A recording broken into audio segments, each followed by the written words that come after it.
የእግዚአብሔር ቃል በዳንኤል መጽሐፍ ምዕራፍ 3 ቁጥር 15 ጀምሮ እስከ 18 ላይ እናነባለን። አሁንም የመለከቱንና የእምቢልታውን የመሰንቆውንና የክራሩን የበገናውንና የዋሽንቱን የዘፈኑን ሁሉ ድምፅ በሰማችሁ ጊዜ ተደፍታችሁ ለሰራሁት ምስል ብትሰግዱ መልካም ነው። ባትሰግዱ ግን በዛ ጊዜ በሚነድ እሳት እቶን ውስጥ ትጣላላችሁ። ቀጥሎ ናቡከደነፆር የሚጠይቀው ከእጄስ የሚያድናችሁ አምላክ ማን ነው? ይህ ጥያቄ ፈርዖን ጠይቆታል። ሕዝቡን እለቅ ዘንድ እታዘዘው ዘንድ እግዚአብሔር ማን ነው? እታዘዘው ዘንድ ሕዝቡን እለቅ ዘንድ እግዚአብሔር ማን ነው ብሎ ጠይቀዋል። እብሪተኞች፣ ትምክህተኞች የሚጠይቁት ጥያቄ ነው። ሲድራቅና ሚሳቅ አብደናጎም መለሱ። ንጉሥንም ናቡከደነፆር ሆይ በዚህ ነገር እንመልስልህ ዘንድ አስፈላጊያችን አይደለም። በጣም ወደው ቃል ነው። የሚመልስ አምላክ አለ። ለተጠየቅነው ጥያቄ ከእጅ የሚያድናችሁ ማን ነው ለተባለው ነገር መልስ የሚሰጥ አምላክ ነው። እሱ አለ። እግዚአብሔር አምላካችን የተመሰገነ ይሁን። ናቡከደነፆር ንጉሥ ያቆመው ምስል መልስ ሊሰጥ አይችልም፣ አይናገርም። የኛ አምላክ ግን የሚናገር የሚያይ መልስ የሚሰጥ አምላክ ነው ብሎ መለሱ። የምናመልከው አምላክ ከሚነደው ከእሳቱ እቶን ያድነን ዘንድ ይችላል። ቀጥሎ ያለው ደግሞ ዛሬ እናተኩራል። ከእጅህም ያድነናል። እግዚአብሔር አምላካችን አመሰግናለን። ነገር ግን ንጉሥ ሆይ እርሱ ባያድነን አማልክትህ እንዳናመልክ ላቆምከውም ለወርቁ ምስል እንዳንሰግድ እወቅ አሉት። የዘላለም አባት እግዚአብሔር ሆይ እንዲህ የመሰለ እምነት እንድትሰጠን እንጸልያለን። ዛሬ ወገኖቼ በምን ሁኔታ እንዳሉ አላውቅም። ነገር ግን ይህ ቃል መጥተዋል። ጌታ ሆይ በፊታቸው ለቆመ በፊታቸው ለነደደ እሳት ትገባላችሁ አታልፏትም ለሚለው ድምፅ ይህ አዋጅ እንዲሆንላቸው በኢየሱስ ስም እጸልያለሁ። ያድነን ዘንድ ይችላል። ባያድነን እንኳ አንሰግድም፣ አንንበረከክም። እንዲህ አይነት የእምነት አቋም ጌታ ሆይ የአማኞች አቋም ስለሆነ ዛሬም እግዚአብሔር ሆይ ስላልተለወጥክ ዛሬም እንደነ ሲድራቅ ሚሳቅ አብደናጎ የእቶን እሳት ፊት ለፊታችን ባይኖርም በተለያየ መልኩ እሳት አለ። እግዚአብሔር አምላክ በእያንዳንዱ ደግሞ ይህን ቃል ይዘን እንድንቆም እርዳን። በናዝሬቱ በጌታ በኢየሱስ ስም አሜን። እግዚአብሔር አምላካችን እጅግ አድርገን እናመሰግናለን። ትንቢተ ዳንኤል 12 ምዕራፎች ነው ያሉት እና በአጠቃላይ ምንድነው እስራኤል በምርኮ ወደ ባቢሎን በተወሰዱ ጊዜ የተጻፈ መጽሐፍ ነው። እስራኤል በምርኮ ወደ ባቢሎን የተወሰዱበት ዘመን ደግሞ በ605 ዓመተ ዓለም ማለት ቢፎር ክራይስት ነው። ስለዚህ በመጀመሪያ እንግዲህ ሁለት አይነት ምርኮ ነው የተማረኩት። በ722 አካባቢ ሰሜኑ እስራኤል 10 ነገስታት የያዘውን 10 ነገዶች የያዘውን ሰሜን እስራኤል ሰማሪያ ተብሎ ማዕከል ያደረገ ነበረ። እነሱም እግዚአብሔርን ስላልታዘዙ ለአሶር ንጉስ አሳልፎ ሰጣቸው። የአሶር ንጉስ መጥቶ በ700 ዓመተ ምህረት ደግሞ ወሰዳቸው። የቀረው ኢየሩሳሌምን ሰንተር ያደረገ የይሁዳና ቢንያም ነገዶች ያሉበት የእግዚአብሔር ታቦት ያለበት ካህናት ያሉበት መስዋዕት ሁሉም የሚደረግበት የእግዚአብሔር ሀልዎት የሚታይበት ቦታ ነበረ። ነገር ግን እዛ ያለው ህዝብ ደግሞ እንደገና አሁንም ልባቸው በዓለም ተወሰደ። የአምልኮ ስርዓት ያደርጋሉ፣ ህጋቸውን ያነባሉ፣ ብዙ ነገር ያደርጋሉ። ልባቸው ግን ከእግዚአብሔር ጋር አልነበረም። ስለዚህ በኤርምያስ መጽሐፍ ምዕራፍ 25 ላይ በኤርምያስ መጽሐፍ ምዕራፍ 29 ላይ ወደ ባቢሎን እንደሚያስማርካቸው እግዚአብሔር ተናግሯል ለ70 ዓመት። ነገር ግን 70 ዓመት በተፈጸመ ጊዜ ጎበኛቸዋለሁ ብሎ ስለተናገራቸው ኢዮአቄም የሚባል የይሁዳ ንጉስ በሱ ንጉስ ያው ዘመን ተማረኩ እና በዚህ እግዚአብሔር ትማረካላችሁ አስማርካቸዋለሁ ስላቸው በኤርምያስ በኩል የሐሰት ነቢያት ደግሞ ነበሩ። ይሳካላችኋል፣ ይሄ ሰው የሚናገረው ልክ አይደለም፣ እንዲያውም በቃ ጥሳችሁ ታልፋላችሁ፣ ታመልጣላችሁ፣ ማንም ይነካችሁ ያለም እያሉ የሚናገሩ የሐሰት ነቢያት፣ ኤርምያስን በጥፍ የሚመቱ የሐሰት ነቢያት ነበሩ እና ብዙ ድምጾች ነበሩ። እግዚአብሔር ግን ከተናገረ ደግሞ ተናገረ ነው። እግዚአብሔር አንድ ጊዜ ተናገረ፣ እኔም ይህን ብቻ ሰማሁ ይላል። እግዚአብሔር አምላካችን እናመሰግናለን። ኃይል የእግዚአብሔር ነው ብሎ ቀጥሎ ኃይል የእግዚአብሔር ነው። እግዚአብሔር አምላካችን እናመሰግናለን። ስለዚህ በ605 ዓመተ ዓለም ባቢሎን ዛሃይስት በቃ የስልጣኗ ጣራ የደረሰበት በ127 አገር ገዢ የነበረች ኢምፓየር ማለት ልዕለ ኃይል ነበረች። አሁን ሱፐር ፓወር እንደምንለው አሜሪካ ሱፐር ፓወር እና ማን እንግዲህ ትዕዛዝ ካወጣች አሜሪካ የዓለም ራሱ ምንዛሪ እንደሚወድቅ እንመለከታለን አይደለም እንዴ? እንደዛ አይነት ነገር እንደዛ አስቡ እና ስለዚህ ተማርከው ተወሰዱ። ከተማረኩት ደግሞ ወጣቶች አሉ። ከወጣቶቹ መካከል ዳንኤል፣ ሲድራቅ፣ ሚሳቅ፣ አብደናጎ በነገራችን ላይ በዕብራይስጥ ስማቸው አናንያ፣ አዛሪያ፣ ሚሳኤል አናንያ፣ አዛሪያ፣ ሚሳኤል በሙሉ ከእግዚአብሔር ከያህዌ ከኤሎሂም ጋር የተያዘ ስም ነው። ስለዚህ ወደ ባቢሎን ሲሄዱ ግን የእግዚአብሔር ስም እንዲጠራ አይፈለግም። ንጉሥ ናቡከደነፆር ደግሞ በአማልክቶች ስም ነው የጠራቸው። ሲድራቅ፣ ሚሳቅ፣ አብደናጎ ማለት የአማልክት ስም ነው የሰጣቸውና የባቢሎን አይደንቲቲያቸው ሲድራቅ፣ ሚሳቅ፣ አብደናጎ ነው። የዕብራይስጥ ዋና ስማቸው ግን የአይሁዳውያን ስማቸው ግን መጽሐፍ ቅዱሳዊ የሆነ አናንያ፣ አዛሪያ፣ ሚሳኤል ነው እና ተማርከው ሄደው ዳንኤልም ደግሞ እግዚአብሔር ዳኛ ነው የሚል ነው ስሙ ራሱ የስሙ ትርጉምና ተማርከው ሄዱ። ተማርከው በሄዱ ጊዜ አቋማቸው የእምነት አቋማቸው አልተቀየረም። የአገሩ ባህል አልዋጣቸውም። የአገሩ ባህል፣ የአገሩ አምልኮ፣ የአገሩ ጣዖት በእነሱ ላይ ተጽዕኖ አላደረገም። እንዲያውም እነሱ በአገሩ ላይ ተጽዕኖ አመጡ። እግዚአብሔር አምላካችን አመሰግናለን። ለምን? ታማኞች ስለሆኑ። ለሰራዊት ጌታ እግዚአብሔር ታማኞች ስለሆኑ እግዚአብሔር አምላካችን አመሰግናለን። ስለዚህ ዳንኤልና ባልንጀሮቹ ወደ ባቢሎን ተማርከው ከተወሰዱ በኋላ በቤተ መንግስት ደግሞ እነዚህ ጥበብ የሞላባቸው ናቸው፣ ማስተዋል የሞላባቸው ናቸው። ለወደፊቱ በንጉሱ ዙሪያ የሚቆሙ ንጉሱን የሚያማክሩ ጥበበኞች ተብለው ተመርጠው በቤተ መንግስት በልዩ ጥበቃ በልዩ እንክብካቤ እንዲያድጉ ኦፖርቹኒቲ ያገኙ ማለት ነው። ነገር ግን ምዕራፍ 1 ላይ እንደምናነብ ዳንኤልና ባልንጀሮቹ በባቢሎን በንጉሱ በቤተ መንግስቱ ጮማ በቤተ መንግስቱ ለጣዖት በታረደ ነገር እንዳይረክስ ዳንኤል በልቡ አሰበ ይላል ቁጥር 8 ላይ ምዕራፍ 1 ቁጥር 8 ላይ እንዳይረክስ። እግዚአብሔር አምላካችን እጅግ አድርገን እናመሰግናለን። እና ይሄ በጣም ትልቅ እንመለስበታለን ወደዛ። ዳንኤል ጠቅላላ ዳንኤል መጽሐፍ አጠቃላይ ገጽታው ስነ መለኮታዊ ዋና ቁልፍ ሐሳቦች የእግዚአብሔር ሉዓላዊነት እና የእግዚአብሔር አሸናፊነት የምናይበት ነው። እግዚአብሔር አምላካችን አመሰግናለን። በታሪክ ውስጥ እግዚአብሔር ሉዓላዊ ነው። በመንግስታት ላይ እግዚአብሔር ሉዓላዊ ነው። በማናቸውም ነገር ላይ እግዚአብሔር ሉዓላዊ ነው። ስለዚህ ዛሬ የምንማረው ከዛ ጋር የተያያዘ ነው። ንጉሱ እሳት ማንደድ ይችላል። እንደገና 7 እጥፍ ማንደድ ይችላል። እሳቱ እየነደደ ግን እሳቱ ሳይነካቸው ባሪያዎቹን በእሳቱ እንዲመላለሱ የማድረግ ግን ሉዓላዊ አምላክ ብቻ ነው የሚያደርገው። ክብር ለእግዚአብሔር ይሁን። እግዚአብሔር አምላካችን እናመሰግናለን። ስለዚህ ንጉሱ ያለው ሳይሆን ንጉሱ ያወጀው ሳይሆን የነገስታት ንጉስ ኢየሱስ ክርስቶስ ያለው ነው የሆነው። እግዚአብሔር አምላካችን እጅግ አድርገን እናመሰግናለን። ሉዓላዊነቱ የምናይበት ለምሳሌ ምዕራፍ 2 ቁጥር 21 ላይ ጊዜያትና ዘመናትን ይለውጣል የሚል ቃል አለ። ነገስታትን ያፈልሳል፣ ነገስታትን ያስነሳል።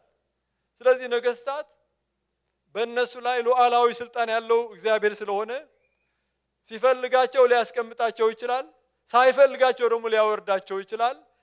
ጊዜያትና ዘመናትን አመቺ የሆነ ጊዜ ወይ ደግሞ የማያመች ጊዜ በጣም በብዙ ፈተና የምናልፍበት ጊዜ ጊዜያትና ዘመናትን ይለውጣል ይላል። መለወጥ የሚችል አምላክ ነው እግዚአብሔር አምላካችን።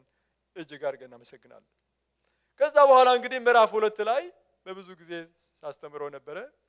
ንጉሱ ህልም አይቶ በህልሙ ውስጥ ደግሞ ምስል ነው ያየው፣ ጣዖት ነው ያየው። እና የጣዖቱ ክፍል በጣም ረጅም ጣዖት ነው እና 4 ብረታ ብረት በዛ የተሰራ ነው። ራሱ የወርቅ ነው፣ እጆቹ ትከሻው ደግሞ የብር ነው፣ ሆዱ ደግሞ የናስ ነው፣ እግሮቹ ደግሞ የብረት፣ እንደገና ጫማ እግሩ ደግሞ ፉት የምንለው ከነጣቶቹ እኩሉ ብረት እኩሉ ሸክላ ነው። እና ይሄ በጣም እየተገረመ ያለ ከተራራ ደግሞ የማንም እጅ ሳይነካ ድንጋይ ተፈንቅሎ መጣና የምስሉን እግር መታ። ማለት እኩሉ ሸክላ እኩሉ ብረት ሲነካው ያ ወርቅ ያ ብር ያ ነሐስ ያ ብረት ተፈረካከሰ ይላል፣ እንደ እብቅ ሆነ። ከዛ ነፋስ መጣና ጠራርጎ ወሰደው። ያቺ ድንጋይ ምስሉን የመታች ግን ታላቅ ተራራ ሆነች፣ እንደዚህም ዓለሙን ሞላች ይላል።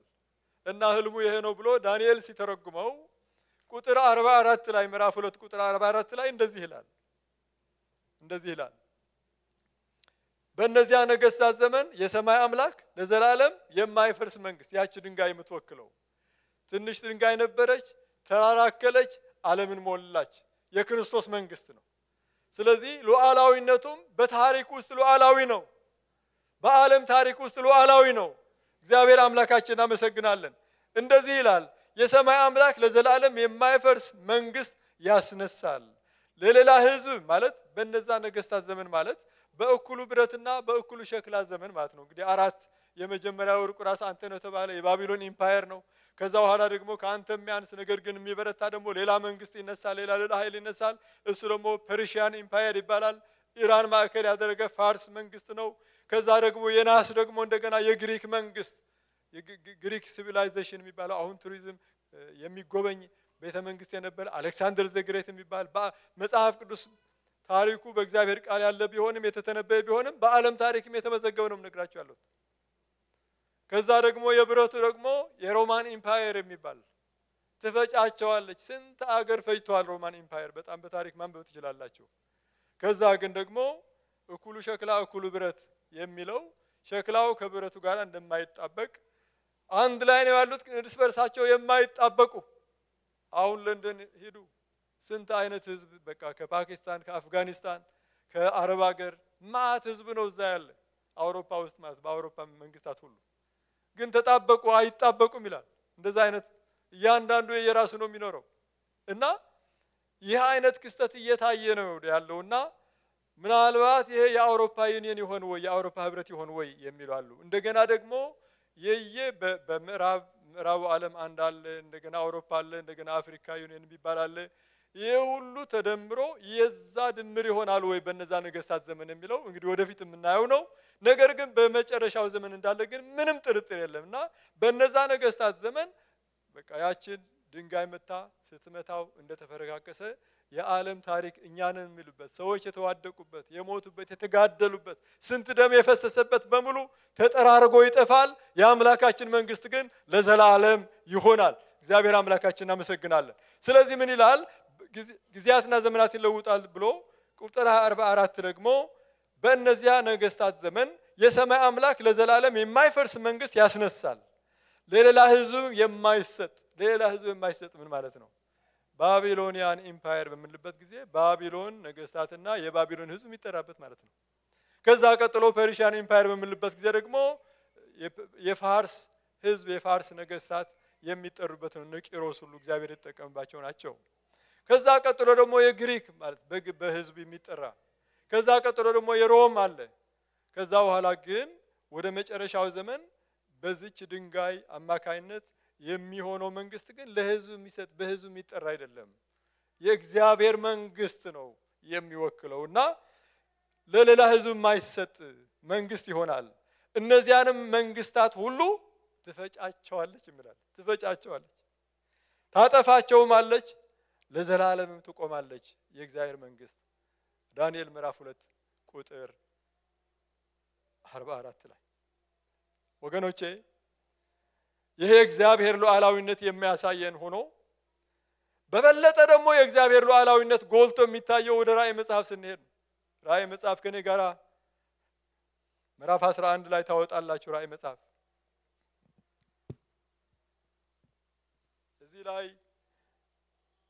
ንጉሱ ላየው ህልም ናቡከደነጾር ያየውን ህልም ዳንኤል ሲፈታለት ያለውን በጣም ጎልቶ የሚያሳየን ራእይ መጽሐፍ ነው። እግዚአብሔር አምላካችን እየተመሰገነ ይሁን። ራእይ መጽሐፍ ምዕራፍ 11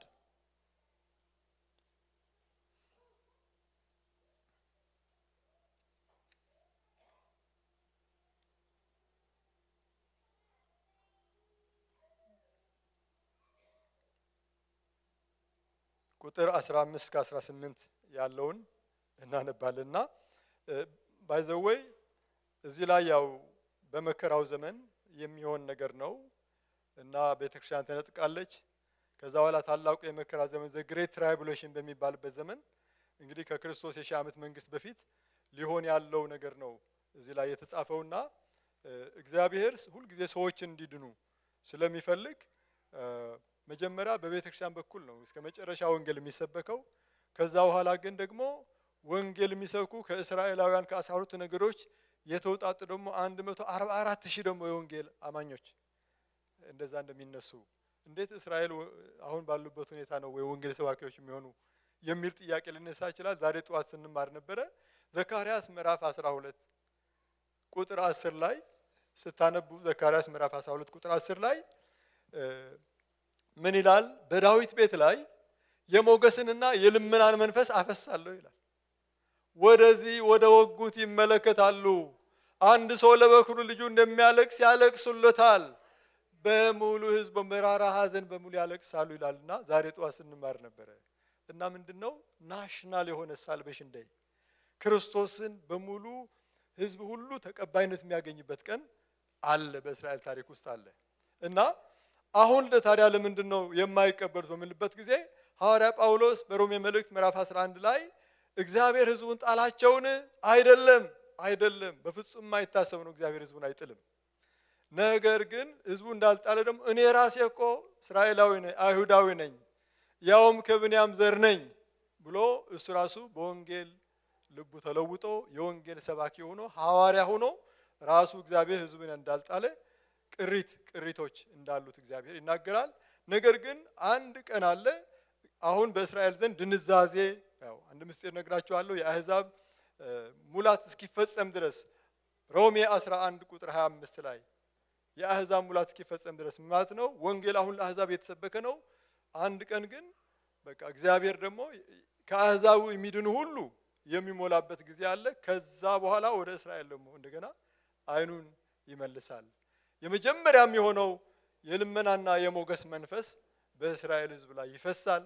ከዛ በኋላ ወደዚህ ወደ ወጉት ብሎ አንድ ወጉት ነው የተጠቀሰው። እስራኤል ያልወጉት የለም። ብዙ አይነት ጦርነት አሳልፏል። ብዙ ነቢያት ጌታ ኢየሱስን ሲዋቀሳቸው አለ በወንጌል ላይ።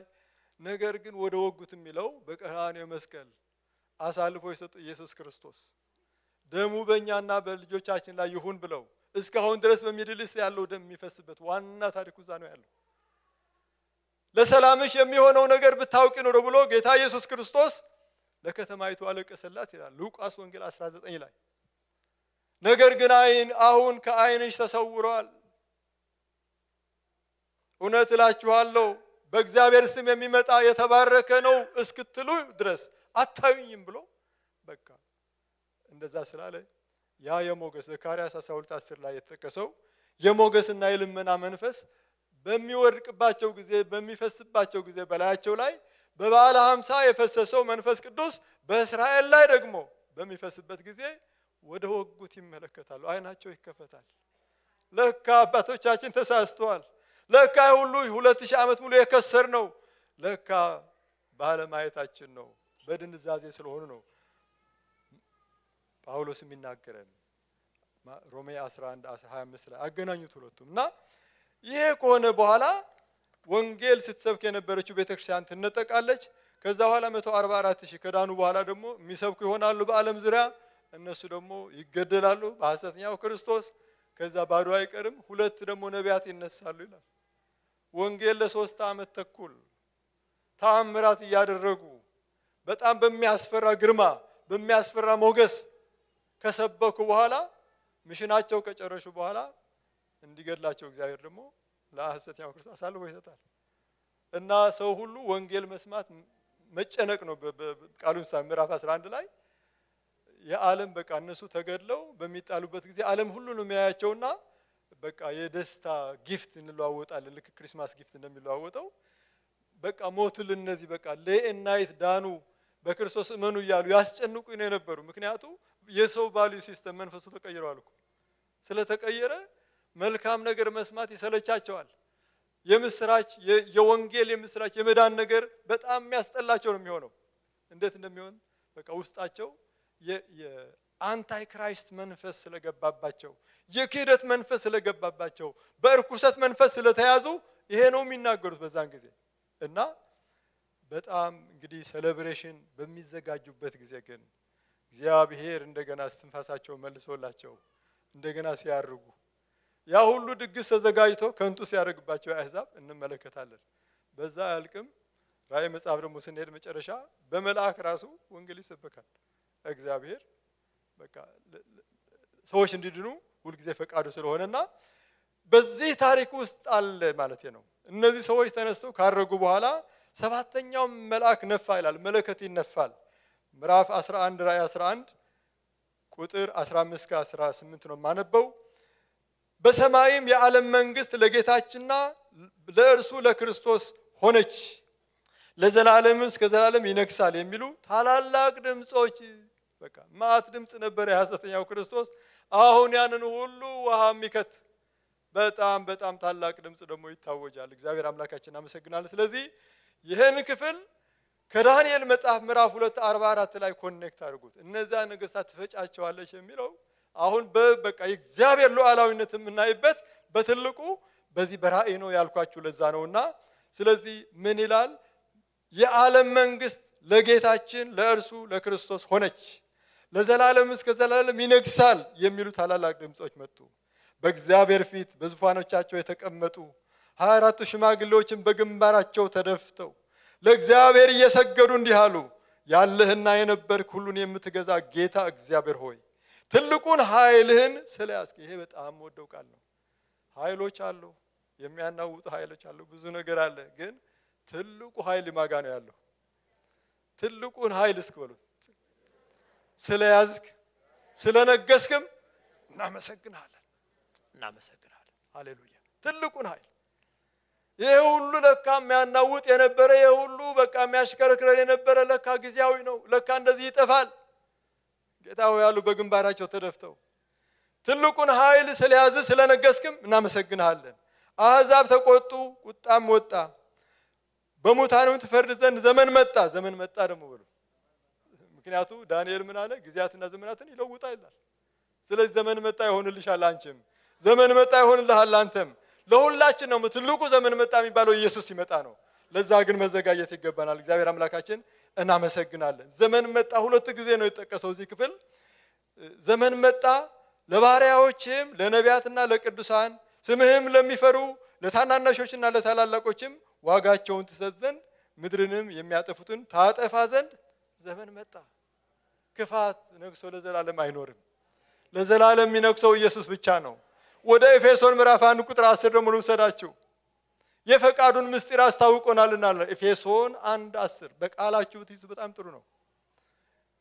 የፈቃዱን ምስጢር አስታውቆናልና በዘመን ፍጻሜ ይደረግ ዘንድ ያለውን ሐሳቡን እርሱም በሰማይና በምድር ያሉትን ሁሉ በክርስቶስ ለመጠቅለል ነው። ታሪክንም የጠቀለለ ክርስቶስ። በዳንኤል መጽሐፍ ምዕራፍ 2:44 ላይ እነዛንም መንግስታት ትፈጫቸዋለች። ከዛ በኋላ ለዘላለም የማይፈርስ መንግስት የተባለው በራእይ መጽሐፍ 11 ላይ ደግሞ አሁን ለዘላለም ይነግሳል የተባለው አሁን ስለዛ በእምነት በመንፈስ አሻግሮ ሲያይ ሐዋርያ ጳውሎስ ኤፌሶን ምዕራፍ 1 ቁጥር 10 ላይ የፈቃዱን ምስጢር አስታውቆናልና ማለት አሁን የምንሰብከው ቃል እኮ ነው፣ ሌላ እኮ አይደለም። የመጨረሻ ታሪክ የሚጠቀልለው ማን ነው ተብሎ ሲጠየቅ ማንም ክርስቲያን መመለስ አለበት። ኤፌሶን ምዕራፍ 1:10 ይኸው በሰማይና በምድር ሁሉ የሚጠቀለለው በጌታ ነው። እንደገና ራእይ 11 ይኸው 15-18 ተመልከቱ። ዘመን ይመጣል፣ ክፋት የሚቀጣበት፣ ቅዱሳን የሚሸለሙበት ይመጣል። እንዳለቀስን አንኖርም። እንባ ሁሉ ይታበሳል። የነገስታት ንጉስ የጌቶች ጌታ ኢየሱስ ክርስቶስ በክብር ይመጣል።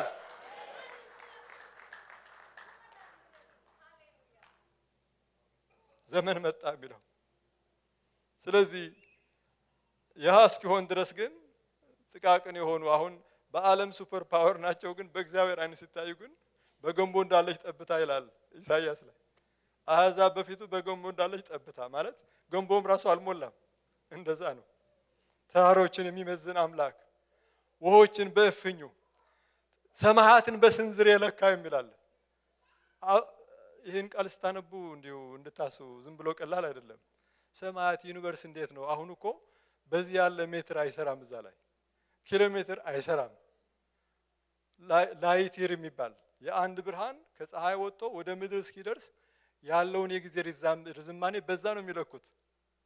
መጨረሻውም አይታወቅም።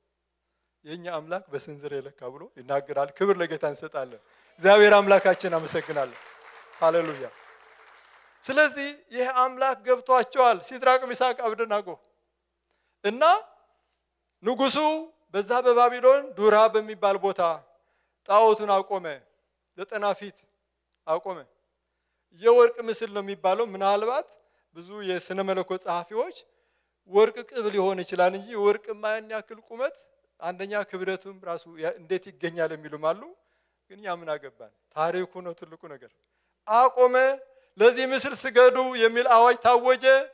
ለስገዱ ደግሞ ያለው የሙዚቃ ሰውን የሚያዝናና እንዳይጠይቅ እኮ ነው እንዳለ በሙዚቃ ደንብሮ በሙዚቃ ደንቁሮ በሙዚቃ በቃ የሚያሰግድ ሙዚቃ ብዙ የዘውዙ መንፈስ ይሰልባል። ይገርማቸዋል። እና ይሄ ምን ማለት ነው? ይሄ ለወርቁ መስገድ ማለት ነው ብሎ እንዳያስብ በዛ ያሉ የሙዚቃ መሳሪያዎች በሙሉ የተጠሩት በጣም ይገርመኛል። በቃ ሁሉም በምልበት ጊዜ ተደፍታችሁ በቃ ፍግም ብሎ መስገድ።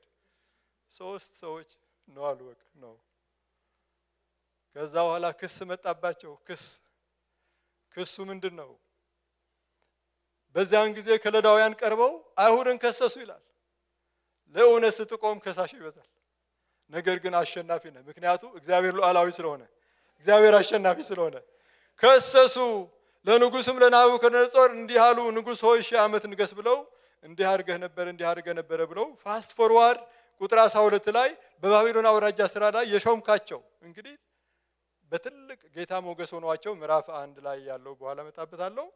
ሞገስ ሆኗቸው ተሾመዋል። ባለስልጣናት ናቸው፣ ሚኒስትሮች ናቸው። እነዚህ ሰዎች ግን አምላካቸውን ግን በስልጣን ኮምፕሮማይዝ ያደርጉ። የእግዚአብሔርን ነገር በባቢሎን ምቾት አይለውጡም ማለት ነው። እግዚአብሔር አምላካችን አመሰግናለን። እና የሾምካቸው ሲድራቅ ሚሳቅ አብደናጎ የተባሉ አይሁድ አሉ። ንጉሥ ሆይ እነዚህ ሰዎች ትእዛዝህ እምቢ ብለዋል። በቃ እግዚአብሔር የተመሰገነ ይሁን። እምቢ የሚል ትውልድ ያምጣልን። ልጆቻችን በዘመን መጨረሻ አንታይ ክራይስት ለሚያመጣው መንፈስ እምቢ የሚሉ እንዲሆኑ ካሁኑ ጀምሮ። እነዚህ ልጆች ለምንድን ነው እምቢ ያሉት? ከልጅነታቸው ጀምሮ የእግዚአብሔር ቃል ስለተማሩ። እግዚአብሔር አሁን ትልቅ አዳራሽ ሰጠን፣ ትልቅ ቦታ ሰጠን ስንል እኮ ሌላ ልኮ አይደለም።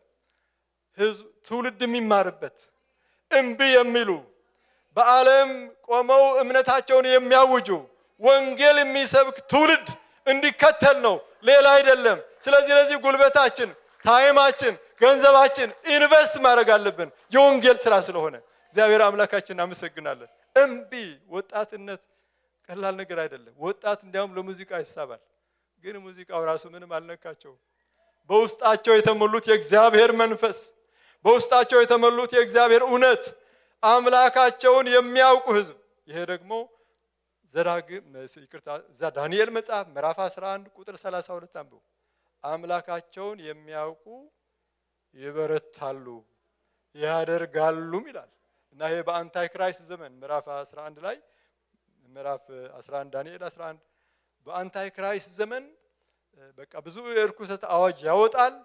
ነገር ግን አምላካቸውን የሚያውቁ በአዲስ ትርጉም ሲተረጉም ይቃወሙታል ነው የሚለው። ይቃወሙታል፣ አይታዘዙም፣ እምቢ ይላሉ። እና እምቢ የሚሉ አምላካቸውን የሚያውቁ ላይቭ የሆነ ሪሌሽንሺፕ የነበራቸው እንዲያውም ሲመልሱ የምናመልከው አምላካችን ነው የሚለው። አምላክ ብቻ አይደለም፣ አምላካችን ፐርሰናል ሪሌሽንሺፕ አላቸው። ፐርሰናል ዴይሊ ፌሎሺፕ አላቸው።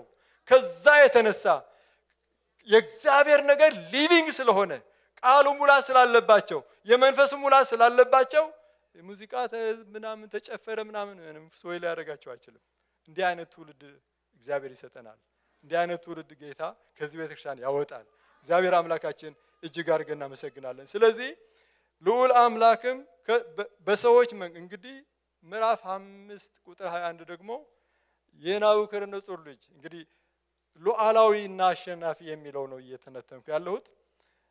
ምዕራፍ 5 ቁጥር 21 ደግሞ ሉዓላዊነቱን የሚናገር እንግዲህ ብልጣሶር ጠገበ፣ ፓርቲ ደገሰ። ከዛ በኋላ ኢየሩሳሌም የመጡ ንዋየ ቅድሳት አምጡ ብሎ በዛ በኢየሩሳሌም ንዋየ ቅድሳት ለእግዚአብሔር ዴዲኬት በሆኑ ማንካዎች፣ ብርጭቆዎች ሁሉ መጠጣትና መጨፈር ሲጀምር የሆነች እጅ መጣችና ማን የተቀል ፋረስ በቃ አለቀ ያንተ ሰውዬ ወገቡ ተፈታ ይላል። አብራራልኝ እንዳትሉኝ እዚህ ሁኜ ወገቡ ተፈታ ተባለ። ተበላሸ ማለት ነው። በቃ በቁሙ ሳለ ከነልብሰ መንግስቱ በቃ በዙፋኑን አበላሸው ማለት ነው።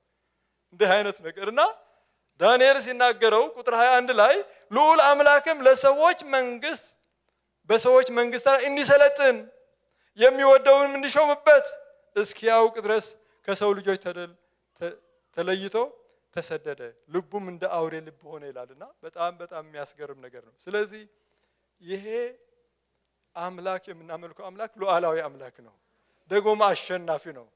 አዎ እሱ ከኛ ጋር እያለን ፈተና ይመጣል። በጽድቅ እየተመላለስን ፈተና ይመጣል። በቅድስና እየተመላለስን ፈተና ይመጣል። እነዚህ ሰዎች በእውነት እየኖሩ ናቸው። ለተሾሙበት ስራም በታማኝነት እየሰሩ ናቸው። በምትሰራበት ካምፓኒ በምትሰራበት ቦታ በታማኝነት እየሰራ በቅድስና እየተመላለስክ ለምንድን ነው ይሄ የሚመጣብኝ አትበል። መጽሐፍ ቅዱስ ውስጥ አለ። ተከሰሱ። እነዚህ ሰዎች መከሰስ ብቻ አይደለም ወደ እሳት ይጣሉ ተባለ። ንጉሱ ተቆጣ፣ ፊቱ ተለወጠባቸው ይላል። የንጉስ ፊት ሲለወጥ እንኳን የንጉስ የማናጀር ፊት ሲለወጥ ድራሽው ጠፍቶ ነው የምትውለው ቀን ላይ ቀላል አይደለም። እና ተለወጠባቸው። ከዛ በኋላ እንግዲህ ለምንድን ነው የወርቅ ጣዖት ያቆሙ ብዬ ስጠይቅ ምዕራፍ 2 ነው መልስ ይሆነልኝ። ዳንኤል ሲፈታለት በህልም ያየው ምስል ምንድነው? ወርቅ፣ ራስ ወርቅ፣ ደረቱና ትከሻውና እጆቹ የብር፣ ወገቡ ደግሞ የነሐስ፣ እግሮቹ ደግሞ የብረት፣ እግሩ ደግሞ ታች ፉት፣ እሱ ደግሞ እኩሉ ብረት እኩሉ ሸክላ ነውና የወርቅ ራስ አንተ ነህ ብሎ ነግሮታል ዳንኤል። ስለዚህ እኔ ኮንኩማ የወርቅ ጣዖት ላቁም ብሎ ምዕራፍ 3 ላይ ወዲያው ነው የጀመረውና አሁን ወርቁ የሚሰገድለት ሆኖ በቆመበት ሰዓት በዛ ስፍራ እንግዲህ 3 ሰዎች ተቃወሙ። ስለዚህ እግዚአብሔር አምላካችን እጅግ አድርገን እናመሰግናለን። እና ይሄ ዝም ብሎ ሳደንሊ የሆነ ነገር አይደለም። የተለማመዱት የጌታ ነገር አለ። የተለማመዱት የታማኝነት ነገር አለ። ምንድነው የሚለው? የምናመልከው አምላካችን ዘወትር የሚመለክ ነው። ስለዚህ ምን አየሁ በእነዚህ ሰዎች? አምልኮና ታማኝነት ትበሉ። አሁን ባለንበት ዘመን ብዙ አምልኮ አለ፣ ብዙ አይነት። ግን ታማኝነት አለ ወይ ብዬ ጠይቃለሁ። እናንተ መጠየቅ ትችላላችሁ። እነዚህ ሁለቱ ግን ሳይነጣጠሉ ሲሄዱ ጌታ ይከብራል። በማናቸውም ነገር ታማኝ እንሆን፣ እንደገና ደግሞ ታማኞች ሆነን እናምልከው። እግዚአብሔር አምላካችን የተመሰገነ ይሁን። እና ከመጀመሪያ ጀምሮ ምዕራፍ 1 ላይ ከተወሰዱበት ጀምሮ ቤተ መንግስት ከገቡበት ጀምሮ አቋም የወሰዱ ሰዎች ናቸው። በንጉሱ መብልና በሚጠጣው ጥጅ እንዳይረክስ በልቡ አሰበ ይላል ምዕራፍ 1 ቁጥር 8 እስከ 9። እንዳይረክስ የጃንደረባው አለቃ ለመነ ይላል። እግዚአብሔርም በጃንደሮቹ አለቃ ፊት ለዳንኤል ሞገስና ምሕረት ሰጠው። ለእውነትም የቆሙ ሰዎች ሁሉ ጊዜ ከእግዚአብሔር ሞገስ አለባቸው። ለእውነት ስንቆም ታማኞች ስንሆን እግዚአብሔር ሞገስ በእኛ ላይ ያሳርፋል። እግዚአብሔር አምላካችን አመሰግናልና ሞገስ እንዲያገኝ ደግሞ ቀጥሎ እግዚአብሔርም በጃንደረቦቹ አለቃ ፊት ለዳንኤል ሞገስንና ምሕረትን ሰጠ ብሎ ይናገራል። እና በምትሰራበት ቦታ ክስም ሊኖር ይችላል። አንቺ ግን በታማኝነት ቁሚ፣ አንተ ግን በታማኝነት ቁም። እግዚአብሔር ደግሞ ሞገስ ይሰጣል። ምህረት ይመጣል። እግዚአብሔር አምላካችን እናመሰግናለን። ስለዚህ እዚህ ምድር ስንኖር የጽድቅ ተጽዕኖ ልናመጣ ነው እግዚአብሔር ይጠራል። ተመልከቱ ባቢሎን በ127 አገሮች የምትገዛ ኢምፓየር ነች። ከ127 አገሮች የተወከሉ ሚኒስትሮች አሉ። እዛ የአገሩ ሚኒስትሮች አሉ። ስንት ጣዖታት አሉ። 3 ብላቴኖች ግን የጽድቅ ተጽዕኖ ንጉሱን ራሱ ገለበጡት። የንጉሱ እምነት ገለበጡ እና እንደዚህ ነው የምንማረው። እግዚአብሔር አምላካችን እጅግ አድርገን እናመሰግናለን። ስለዚህ ከዚህ ከመጽሐፍ ዳንኤል የምንማረው ኮራፕት በሆነ ካልቸር፣ ኮራፕት በሆነ አትሞስፌር፣ ኮራፕት በሆኑ መንግስታት ውስጥ በቅዱስ ኑሮ መመላለስ ይቻላል። አሜን። አዎ። ስለዚህ የሚወስን ህዝብ እንድንሆን አይ ሲስተሙ እኮ ነው ምንም አይደለም አንተ አመሻምሽ ደግሞ ሲስተሙ እኮ ነው የሚባል ነገር አለ። ኖ እኛ ከሲስተሙ በላይ መሆን ያለብን። እኛ ከሲስተሙ በላይ ሆነን በጽድቅ ሌሎችን መኮነን መቻል አለብን። ይሄ ነው የእግዚአብሔር ቃል የሚናገረው በዚህ በዳንኤል መጽሐፍና ከነ ዳንኤል የምንማረው ይሄን ነገር ነው። እና ምዕራፍ 2 ላይ እግዚአብሔር ምስጢር እንደሚገልጥ በቃ ንጉሱ ግራ የገባበት መንግስታት የተቸገሩበት በታማኝነት የሚያገለግሉ ባሪያዎቹ እግዚአብሔር ይገልጥላቸዋል። ቋጠሮ የሚፈታ ብዙዎችን ነፃ የሚያወጣ የንጉሥ አዋጅ በምዕራፍ 2 ላይ በጠቢባን ሁሉ ላይ ነው የነበረው እና ጠቢባን ሁሉ ላይ ሲሆን ደግሞ እነ ዳንኤልም ይጨምራል። ስለዚህ ለኛ ብቻ ብለው አልጸለዩም። የነሱ ጸሎት የንጉሥ አዋጅ ተገልብጦ ሌሎች ጠቢባን ጣዖት አምላኮችም ጠንቋዮችም ጭምር የሚያካትት መልስ ነው የሆነው። እግዚአብሔር አምላካችን እጅግ አድርገን እናመሰግናለን። እና ከዛ በኋላ ወደሚነደው እሳት ቤት ምክንያቱ ሰዓት እየሄደብኝ ስለሆነ በሌላ ጊዜ እንቀጥልበታለን። ምክንያቱ ይሄ እስኪጨርስ ድረስ እቀጥልበታለሁ። ስለዚህ የሚነደው እሳት በዛ ውስጥ የቆሙ እነዚህ 3 ሰዎች ባለፈው እንደተማርነው በጣም የሚገርም ነገር ነውና ዋይ እሳት እና እምነት የሚለው ነገር ከሚነደው እሳት ያድነን ዘንድ ይችላል ብሎ ባያድነን እንኳን ያሉበት ዋና ምክንያት እምነት የሚባል ውጤት ተኮር አይደለም፣ እግዚአብሔር ተኮር ነው። እግዚአብሔር የፈለገ ያድርግ፣ ግን በውጤቱ አሁን እነሱ ከእሳቱ የሚድኑበት አይደለም ትኩረታቸው፣ እግዚአብሔር የሚከብርበት ነው። እግዚአብሔር የተመሰገነው። ስለዚህ አንድ ነገር በቃ ይሄ አድርግልኝ ብለን ውጤት ተኮር ከሆነ እሱ ደካማ እምነት ነው። ባይሆን እንኳን በአምላክ ያለኝ እምነት ይቀጥላል ነው። እንደዚህ ነው እያሉ ነው ያሉ። ደግሞ በእሳት ቤት ቆመው ነውና ይሄ እንማራልና በእሳት ካልተፈተነ እምነቱ ገና አይታወቅምና ሁላችን የግድ እሳት ሊተራል እሳት ላይሆን ይችላል። በተለያየ ሁኔታ እናልፋለን።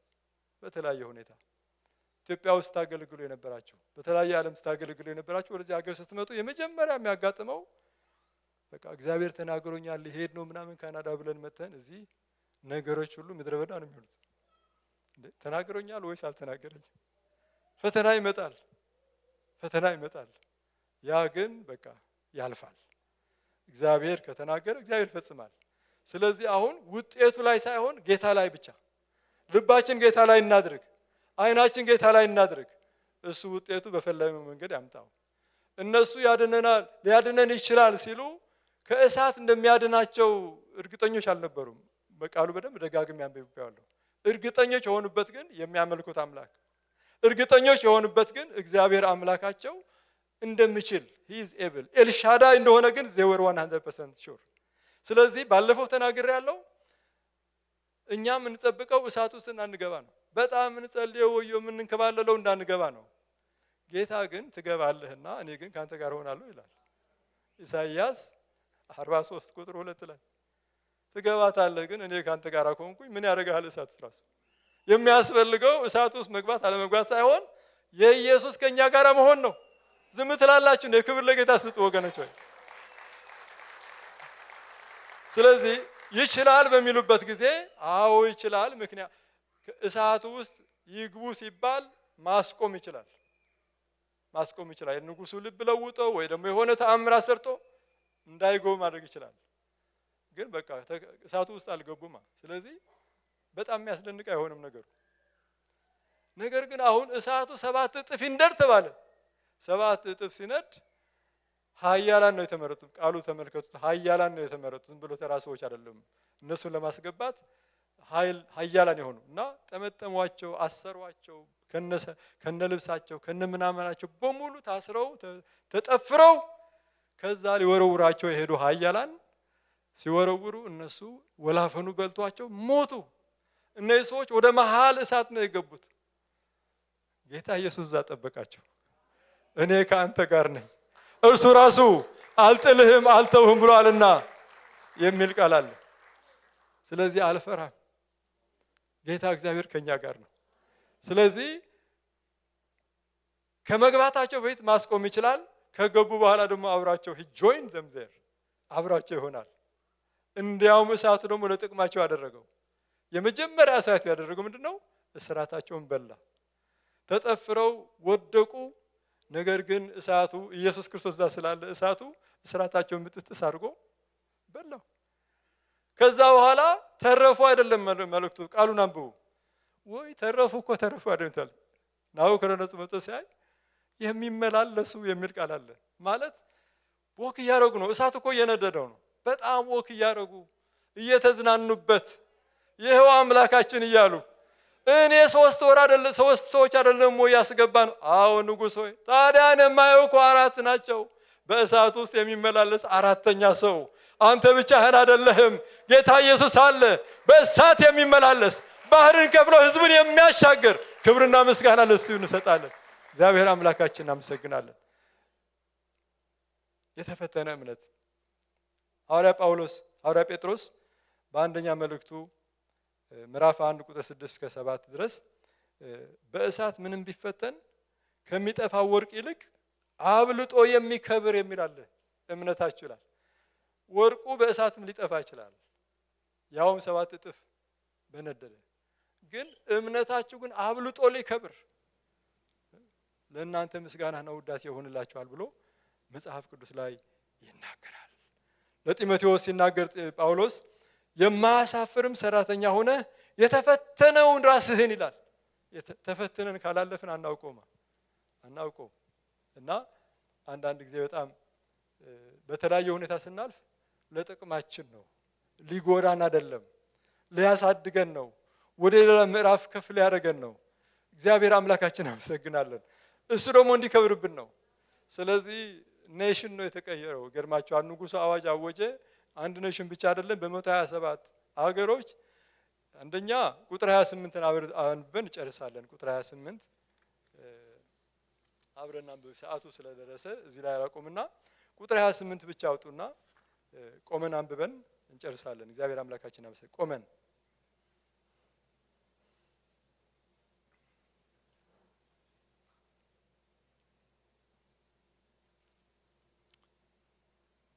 ቁጥር 27 አንድ ቃል አንብላችሁ። እሳቱ በእነዚያ ሰዎች አካል ላይ ኃይል እንዳልነበረው የሚላል።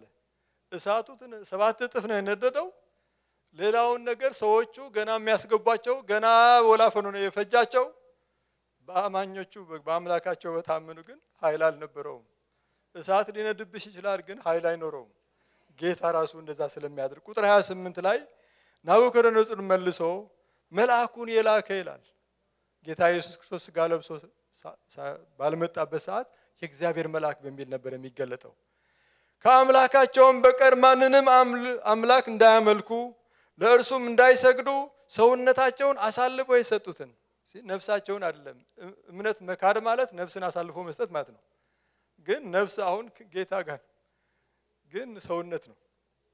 ሰውነት ቢጠፋ ነፍስ ባጠፋ በጣም ትልቅ ነገር ነውና ሰውነታቸውን አሳልፈው የሰጡትን የንጉሥን ቃል የተላለፉትን በእርሱ የታመኑትን ባሪያዎቹን ያዳነ የሲድራቅ የሚሳቅ የአብደናጎ አምላክ ይባረክ። ይሄ ወንጌላዊ አይደለም ይሄ የሚለው ናቡከደነፆር ነው። ቁጥር 15 ሄዳችሁ ከእጅ የሚያድናቸው አምላክ ማን ነው ሲል ነበር። አሁን ከዚህ ጋር እንዴት አድርጎ ይሆናል? እግዚአብሔር አምላክ ታላቅ ነው። ይችላል በሉት። ይችላል።